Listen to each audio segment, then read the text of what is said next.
കണ്ണൂർ ചെറുപുഴ കാര്യങ്കോട് പുഴയിൽ രക്ഷാപ്രവർത്തകരിൽ ഒരാൾ ബോട്ടിൽ നിന്ന് പുഴയിൽ വീണു. കാണാതായ രാജേഷിന് വേണ്ടി തെരച്ചിൽ നടത്തുന്നതിനിടെയാണ് സംഭവം. ബോട്ടിലുണ്ടായിരുന്ന മറ്റുള്ളവർ ചേർന്ന് രക്ഷപ്പെടുത്തി. സംഭവത്തിന്റെ ദൃശ്യങ്ങൾ കാണാം.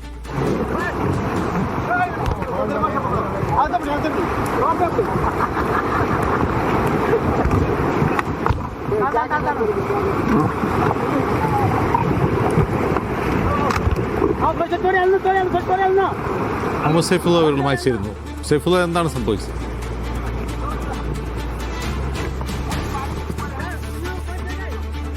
അജിംസെ, ഇക്കഴിഞ്ഞ ഓഗസ്റ്റ് 1-ാം തീയതി ചെറുപുഴ ഭാഗത്തുണ്ടായ ശക്തമായ മഴയിൽ മീൻതുള്ളി തുരുത്തിൽ ഒറ്റപ്പെട്ടയാളെ രക്ഷിക്കുന്നതിനിടയിലാണ് രാജേഷ് ഒഴുക്കിൽപ്പെട്ടത്. രാജേഷിനെ ആയിട്ടുള്ള തെരച്ചിൽ ഇന്ന് 4-ാം ദിവസവും തുടരുകയാണ്.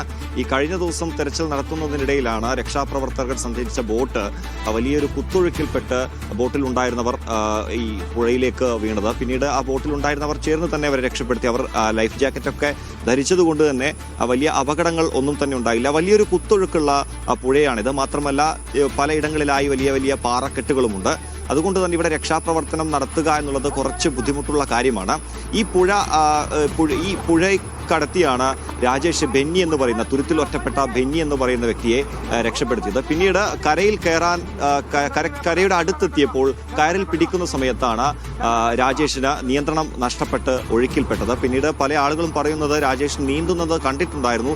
പിന്നീട് ഒരല്പം കഴിഞ്ഞപ്പോൾ ഇയാളെ കാണാനില്ല എന്നുള്ളതാണ്. രാജേഷിനായിട്ടുള്ള തെരച്ചിൽ 4-ാം ദിവസവും തുടരുന്നുണ്ട്. ചിലയിടങ്ങളിൽ ചില സമയത്ത് മഴ ഉണ്ടാവുമ്പോൾ വലിയ രീതിയിലുള്ള വെള്ളക്കെട്ടുകൾ, വെള്ളത്തിന്റെ ജലനിരപ്പ് ഉയരുന്നത് രക്ഷാപ്രവർത്തനത്തിനും പ്രതിസന്ധി ഉണ്ടാക്കുന്നുണ്ട്. ഇന്നലെ ഒരു ഉച്ച 3 മണിയോടുകൂടി തന്നെ രക്ഷാപ്രവർത്തനം താൽക്കാലികമായി നിർത്തിയിട്ടുണ്ടായിരുന്നു. പിന്നീട് ഇന്ന് രാവിലെ മഴ കുറഞ്ഞു. അതുപോലെ ജലനിരപ്പും ഒരല്പം താഴ്ന്നതിന് ശേഷമാണ് വീണ്ടും രക്ഷാപ്രവർത്തനം പുനരാരംഭിച്ചത്.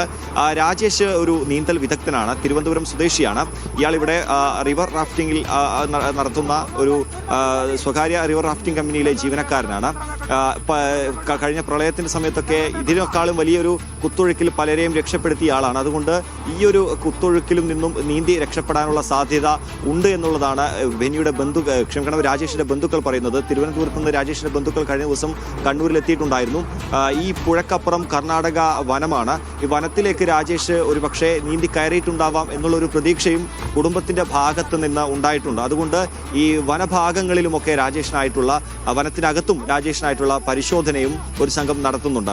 മാനന്തവാടിയിൽ നിന്ന് ഇന്നലെ മുങ്ങൽ വിദഗ്ധരായിട്ടുള്ള 13-അംഗ സംഘം ചെറുപുഴയിൽ എത്തിയിട്ടുണ്ട്. അവരുടെ നേതൃത്വത്തിലാണ് നിലവിലിപ്പോൾ തെരച്ചിൽ നടത്തുന്നത്. അജിംസ്. ശരി.